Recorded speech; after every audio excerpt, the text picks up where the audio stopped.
కమల్ హాసన్, మనీషా కొయిరాలా, ఊర్మిళ, సుకన్య ప్రధాన పాత్రధారుడుగా ప్రముఖ దర్శకుడు శంకర్ తెరకెక్కించిన చిత్రం భారతీయుడు.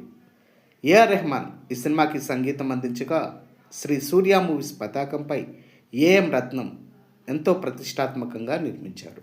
1996 వేసవిలో విడుదలై సంచలన విజయం సాధించిన భారతీయుడు అఫీషియల్ పేపర్ యాడ్ ప్రకారం 30 కేంద్రాలలో శతదినోత్సవం జరుపుకుంది. వీటిలో కొన్ని డైరెక్ట్ సెంటర్స్ కాగా కొన్ని షిఫ్టింగ్ సెంటర్స్.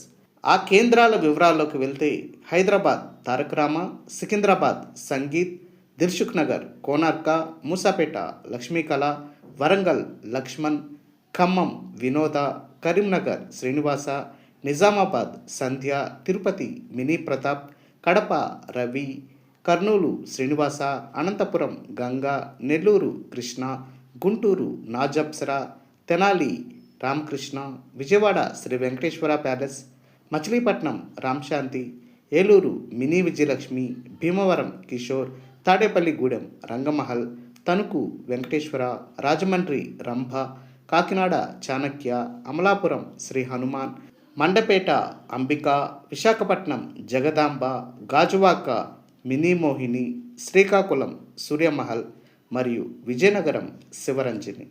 డియర్ వ్యూయర్స్, అప్పట్లో భారతీయుడు సినిమాని మీరు ఏ టాకీస్లో చూశారో కామెంట్ బాక్స్లో పోస్ట్ చేయండి.